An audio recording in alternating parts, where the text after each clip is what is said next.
I work the front desk at a hotel in Amsterdam. An American checked in last Thursday and asked what language we speak in Holland. I said Dutch. He looked confused, then confident. No, I mean like the real language, the one on all the signs. I pointed to a sign. That's Dutch. He squinted. That's not Dutch. Dutch is what Pennsylvania people speak. This is... I don't know German. I explained Pennsylvania Dutch is actually German dialect, and we're in the Netherlands where we speak Dutch. He shook his head. Netherlands, Holland, Amsterdam, pick one. You can't have 3 names for the same place. That's not how geography works. He demanded a map to prove Holland wasn't in Germany. I gave him one. He studied it for 3 minutes, then announced Denmark and the Netherlands were the same country because they both start with D and have water. He asked if his euros worked here or if we used Holland money. When I said euros, he seemed suspicious, like I was scamming him. A woman from Boston asked our Tokyo train station attendant which subway goes to Kyoto. He explained Kyoto is a different city, 3 hours away by bullet train. She said, no, the Kyoto district, like Soho in New York. He showed her a map.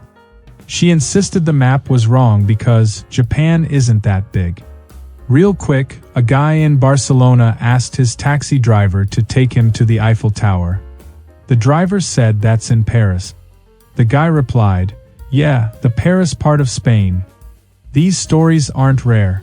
Let me show you how American geography education fails in the wild. I'm a train conductor on the route between Vienna and Prague. An American couple boarded in Vienna with tickets to Prague. 20 minutes in, the wife panicked. We're supposed to be going north. This train's going east. I explained we were heading northeast, which is correct for Prague from Vienna. She pulled out her phone.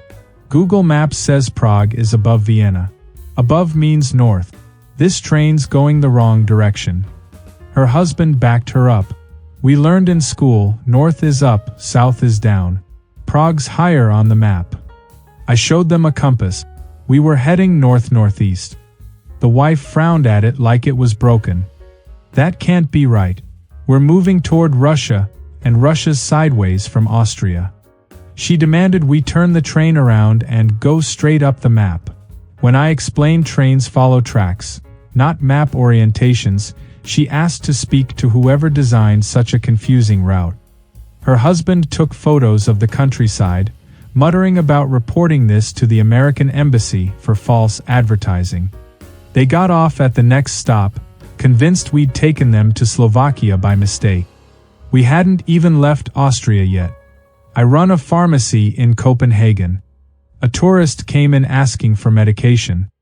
I started to help, but he interrupted. Quick question, is Denmark socialist or communist? My dad said all Scandinavian countries are one or the other. I said we're a democracy with social programs. He nodded slowly, not believing me. But you have free healthcare, right? That's socialism. I explained our system. He cut me off. So you're basically Sweden. I said no, Denmark and Sweden are different countries. He laughed. They're both in Scandinavia. That's like saying Texas and Oklahoma are different. Technically true, but come on. I pulled up a map, showed him Denmark, Sweden, Norway, Finland. He studied it. Okay, but you all share the same government, right? Like the EU thing. I explained the EU isn't a country. He looked annoyed. Then why do you all use the same money? I said Sweden uses kronor, we use kroner, and they're different currencies. He stared at me. Kronor, that's the same word. His prescription was for a 3-day supply. He asked if it'd work in Sweden since we were basically the same place. I said yes, medication works everywhere. He seemed satisfied. As he left, he asked if I knew the king of Scandinavia personally. I said there isn't one. He replied, yet, like he knew something I didn't. I manage a restaurant in Montreal. An American asked for the English menu. I handed it to him. We have both English and French. He flipped through it, then flagged me down. This is in Canadian. I said it's in English. He shook his head. No, like, I can read it, but some of these words are Canadian. Like this, poutine. That's not English. I explained poutine is a local dish, and the description's in English. He wasn't convinced. Okay, but why's everything in miles and kilometers? Just pick one. I said Canada uses metric. He closed the menu. See, that's what I mean. You guys do everything different up here. You're basically Europe. His wife asked if they needed passports to drive to Vancouver after dinner. I said yes, they're in Canada, which is a different country from the US. She looked stunned. Since when? Her husband jumped in. She means when did that happen? We didn't learn that in school. I didn't know how to respond. I said Canada's been a separate country since 1867. The wife turned to her husband.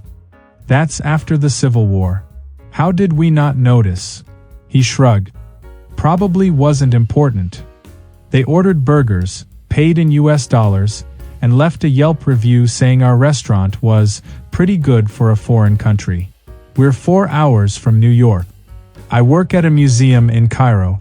An American tourist approached me near the pyramid exhibit. Excuse me, what state is this?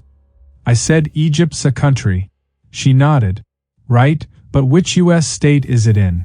Like, is this technically New Mexico or Arizona? Because of the deserts. I clarified we're in Egypt, the country in Africa. She processed this. Africa, the continent? I confirmed. She looked around. But everyone here speaks English. I explained many Egyptians speak English as a second language. She seemed doubtful. Then how come the signs are in African? I said they're in Arabic. She pulled out her phone, showed me a map app. See, this says Egypt, Africa. That's not a real address. You need a state and country. I walked her to a wall map, pointed to Egypt. She studied it for a long time. Finally, okay, but if we're in Africa, where's the animals? I thought Africa was all safari and stuff. I said that's mostly sub-Saharan Africa. She asked what sub-Saharan means. I explained it's the region below the Sahara Desert. She interrupted. Wait, the Sahara's here? She seemed genuinely shocked to learn the world's most famous desert was in the country she was currently standing in. Her friend joined us, asked what was wrong. She said, "We're in Africa." The friend laughed. "No, we're not. We flew to Egypt." I confirmed Egypt is in Africa. The friend went quiet, then said, "That's not what my travel agent told me. I'm a tour guide in Sydney. An American family joined my harbor tour." 5 minutes in, the father asked, "So when do we get to Australia?" I said we're in Australia. He shook his head. "We're in Sydney." I explained Sydney's in Australia. He turned to his wife. "Honey, didn't you book Australia?" She checked her phone. "It says Sydney, Australia. Maybe Australia's the airport code."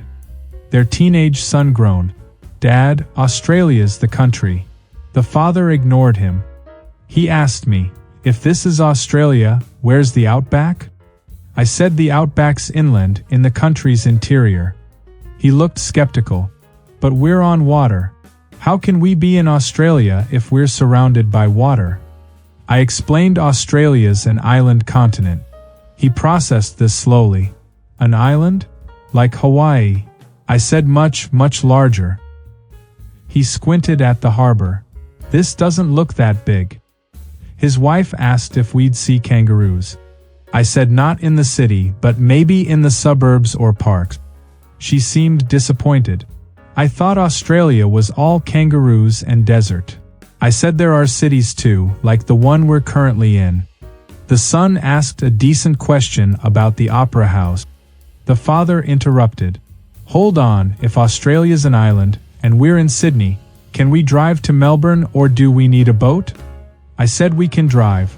They're both on the mainland. He looked confused. I thought you said it's an island. I explained it's a continental landmass. He gave up, muttered something about geography teachers lying to him in school. The mother left a review saying the tour was misleading because I kept insisting Sydney was Australia instead of just letting them enjoy their vacation. I'm behind the counter at a rental car office in Reykjavik. An American asked for a car to drive to London. I said that's not possible, Iceland's an island. He replied, yeah, but there's gotta be a bridge or something, right? For emergencies. I showed him a map. Iceland's in the North Atlantic. He studied it. Okay, but what about that tunnel? The one that goes under the ocean to Europe? I said there's no tunnel. He didn't believe me. There's gotta be. Otherwise, how do trucks deliver stuff? I explained shipping and flights.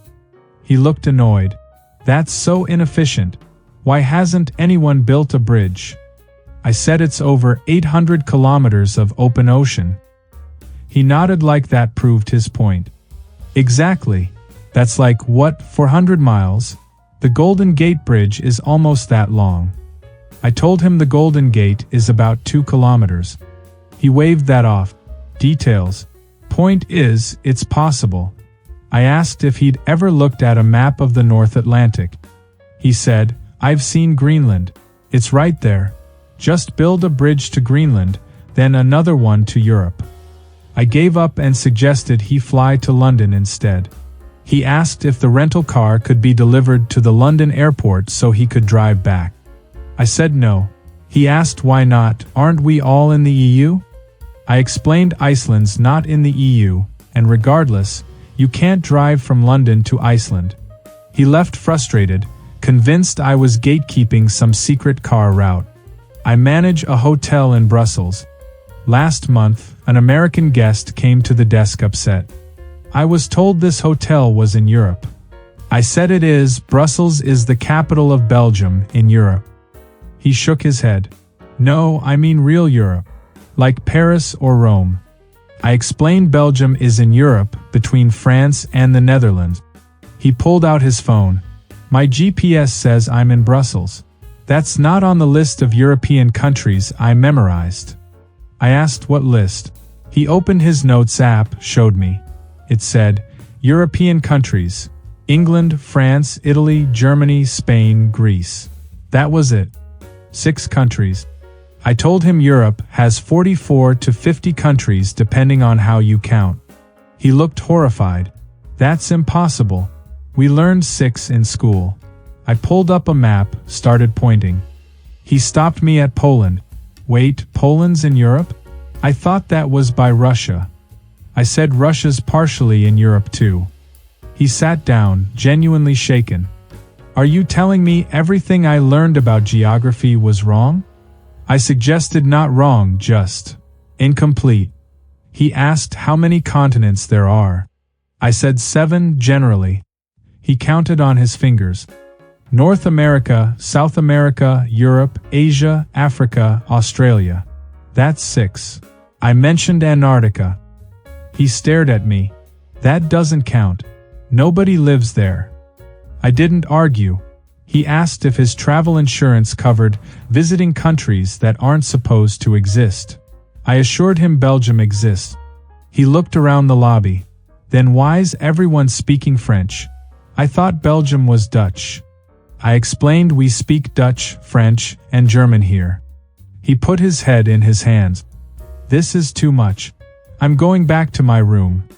As he walked away, he turned back. One more thing, is Brussels in Brussels? I confirmed.